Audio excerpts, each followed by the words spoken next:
बहुत बड़े विद्वान हुए। पंडित आसादर जी बहुत बड़े विद्वान हुए।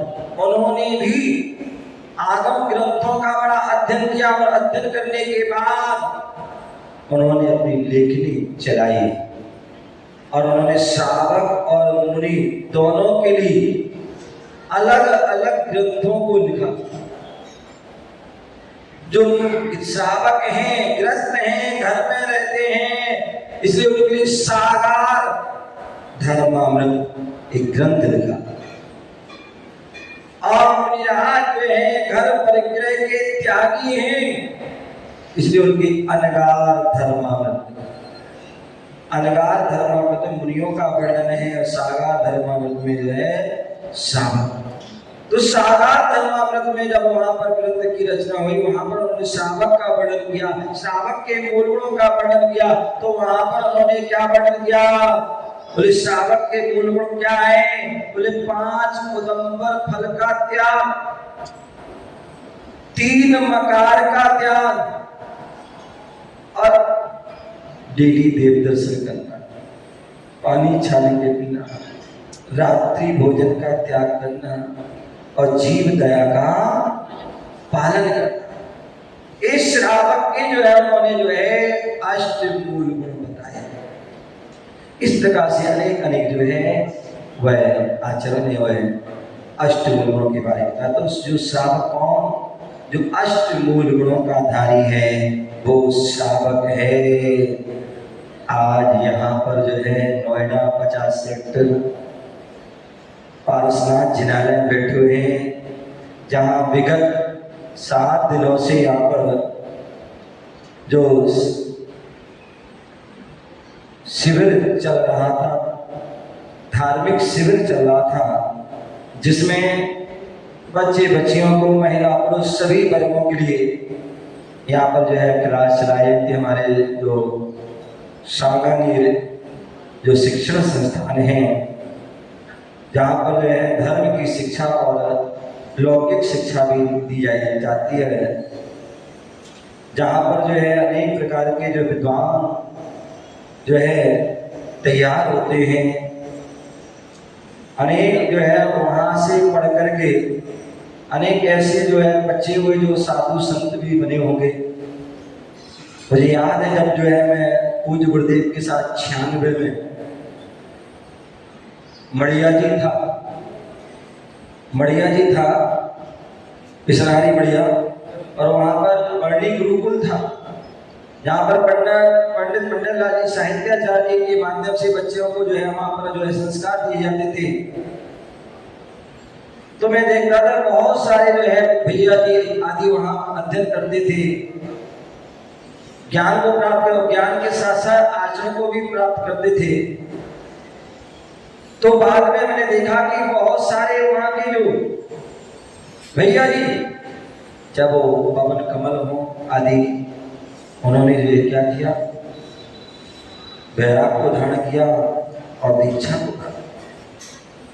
इसी प्रकार जो है मथुरा आदि में जो संस्थान है वहाँ पर भी जो पढ़ते हैं, साड़ूगढ़ है, सागर में मोरा जी है, और जो बनारस में जो भी है विद्यालय, अनेक जो हमारे जैन विद्यालय जहाँ पर पढ़ के जो है केवल अध्ययन ही नहीं, उसको ऐसे संस्कार होते हैं कि वह मोक्ष मार्ग पर भी बढ़ जाते हैं। तो ऐसे यहाँ पर जो शिविर लगाओ, शिविर के में ज्ञान के माध्यम से संस्कार हुई, ज्ञान के माध्यम से हमें जो है श्रद्धा के बारे में मालूम हुआ कि हमें देव शास्त्रों के प्रति कैसी श्रद्धा करना, कैसी हमारी आस्था होना चाहिए, कैसा विश्वास होना चाहिए, इस समय में मालूम पड़ा। बोले श्रद्धा भी प्राप्त हो गई, ज्ञान भी प्राप्त हो गया। अब बात आती है चारित्र की, क्योंकि रहन सार है ना, रहन सार में तीनों का ही वर्णन है। तो यहाँ पर अपने 7 दिन के माध्यम से श्रद्धा, हमारे भैया में कल गया था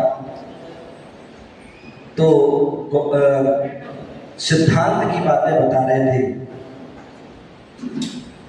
सिद्धांत जो है श्रद्धा, बोले श्रद्धा का जो विषय है कि हमें जो बताया कि हम जो कर्म कर रहे हैं उनका फल हमें जरूर मिलेगा, उससे बंध आदि जरूर होगा, जहां आश्रव होगा वहां पद जरूर होगा। अब उस कौन सा आश्रव है, शुभ आश्रव हो रहा है अशुभ आश्रव, कल अपने जाना था कि किन कारणों से अशुभ आश्रव होता है, किन से जो है शुभ आश्रव होता है, किन से संपर्क होता है, किन से जो है निद्रा होती है। तो बंद विच्छुत्ति आदि बनता कैसे है और छूटता कैसे है और कहां कहां छूटता है, वो सारे जो है बता रहे थे। तो वह सब जो है जब तक हम चारित्र को धारण नहीं करेंगे, संयम को धारण नहीं करेंगे, व्रतों को धारण नहीं करेंगे, तब तक अशुभ आश्रव से बचने वाले नहीं है। तो इसलिए यहाँ पर हमने जो ज्ञान तो प्राप्त कर लिया, श्रद्धा को भी प्राप्त हुई, लेकिन चारित्र को भी प्राप्त होना जरूरी है। तो यहाँ पर आज जो यहाँ पर कार्यक्रम रखा गया है कि जो है हमने श्रावक बनकर के ज्ञान प्राप्त कर लिया, श्रद्धा भी के जो बारे में जान लिया, लेकिन जो है क्रिया कैसे होनी चाहिए, कैसे हम जो है अपने अणुव्रत आदि चारित्र को पालन करें, उनके बारे में जाने। तो इसके लिए जो है आज यहाँ पर जो है श्रावक के जो है जैनत्व के जो है संस्कार यहाँ पर प्रदान किए जाएंगे, जिससे कि आप जो है भगवान के अभिषेक करने के अधिकारी बन जाएंगे, मुनियों को आहार देने के अधिकारी बन जाएंगे। अन्यथा ऐसे भी लोग होते हैं जो उन गुणों से संस्कारित नहीं है, अष्टमूल गुणों से संस्कारित नहीं है, लेकिन फिर भी भगवान का अभिषेक कर लेते हैं, फिर भी मुनियों को आहार दे देते हैं, लेकिन ध्यान रखना उसका उनको जो है वास्तविक सच्चा फल नहीं मिल पाता उनको। क्यों? क्योंकि उन अष्टमूल गुणों से संस्कारित नहीं है। तो इसलिए हम सभी यहाँ पर बैठे हुए हैं और आज हमारे छोटे नन्हे बच्चे सभी बैठे हैं, शिविर का समापन भी है। तो उन सभी के लिए यहाँ पर क्या किया जाएगा, उन सभी को जीवन में उन अष्टमूल गुणों के जो है संस्कार जो कहते हैं, सामान्यतः वैसे तो जो है जब बालक का गर्भ में आता है, बोले जब गर्भ में आता है तभी जो है माँ जो कर्म करती है उनके माध्यम से उस बच्चे को संस्कार करना प्रारंभ हो जाते हैं। माँ यदि मंदिर जा रही है, माँ यदि जो है जाप कर रही है, पाठ कर रही है, स्वाध्याय कर रही है, तीर्थ वंदना कर रही है, गुरुओं को दान आदि कर रही है, संयम का आदि व्रत नियमों का पालन कर रही है, तो ध्यान रखिए उस बच्चे में वो संस्कार बन जाते हैं। और माँ यदि इन सारी क्रियाओं से विपरीत क्रिया कर रही है, दिन रात मोबाइल चला रही है, दिन रात टीवी को देख रही है, दिन रात कंप्यूटर लैपटॉप आदि चला रही है, अथवा कोई किटी पार्टी में जा रहे हैं, कोई बाग बगीचों में जा रहे हैं, कोई थिएटरों में जा रहे हैं और अन्य कार्य कर रहे हैं, तो ध्यान रखना तुम्हारे बच्चे भी उसी मार्ग पर चलेंगे। क्योंकि कहते हैं कि जो बच्चे जो है सिखाने से नहीं, देखने से सुनने से वह सीख जाते हैं। तो इसलिए जो है उन बच्चों को जो है जो गर्भ में है वह संस्कार डलते हैं, वही संस्कार प्राप्त करते हैं। आपने सुना होगा महाभारत का वो प्रसंग जहां पर जो अभिमन्यु पेट में था, गर्भ में था, और जो है मां को नींद नहीं आ रही थी सुभद्रा को, और उन्होंने अर्जुन से कहा कुछ सुनाइए, तो उन्होंने वहां पर क्या चक्रव्यूह की रचना के बारे में बता रहे थे। और बताते बताते बताते आप देखिए जैसे प्राचीन काल में दादी अम्मा होती थी, नानी अम्मा होती थी, बच्चे उनके पास जाते थे, क्या करते थे, हैं नानी कहानी सुनाओ, कहानी सुनाओ, कहानी।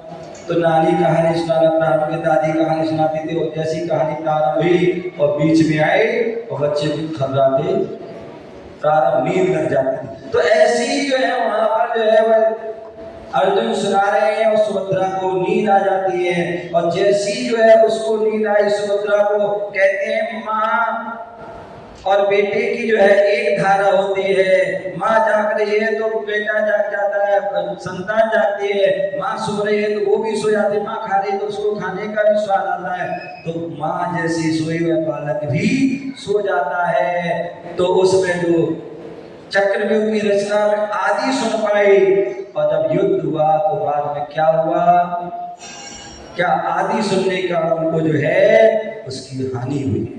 तो ये संस्कार कहने का बात, तो संस्कार गर्भ में भी पड़ते हैं, और जन्म होने के बाद जन्म होने के बाद बोले 40 दिन बाद तो जब पहली बार बच्चे को मंदिर लाते हैं, तब भी जो है उन माता पिता को और बच्चे को जो है संस्कार दिए जाते हैं कि अब जो है माता पिता को बताया जाता है कि आपको पालन करना है और इस बच्चे से भी पालन कराना है। तो माँ और पिताजी उनके परिवार में उसका पालन कराते हैं और उसके बाद जब 8 वर्ष का हो जाते हैं तो फिर उस बालक का संस्कार होते हैं। आज वही संस्कार ये नन्हे मुन्ने जो बच्चे हैं जो 8 साल के लगभग हो चुके हैं और जो 8 साल के नहीं है, जो 40 दिन के बाद आए हैं, तो उनको भी यहाँ पर उनके माता पिता के साथ उनको संस्कार किए जाएंगे कि जिससे कि उनका जीवन श्रेष्ठ बने, जैसे उनका जीवन महान बने। इसलिए आज वह कार्यक्रम रखा गया है। सभी लोग जब उस संस्कार को में सम्मिलित होकर के अपने जीवन को श्रेष्ठ बनाएंगे। इसी भावना से जय बोलो महावीर भगवान की।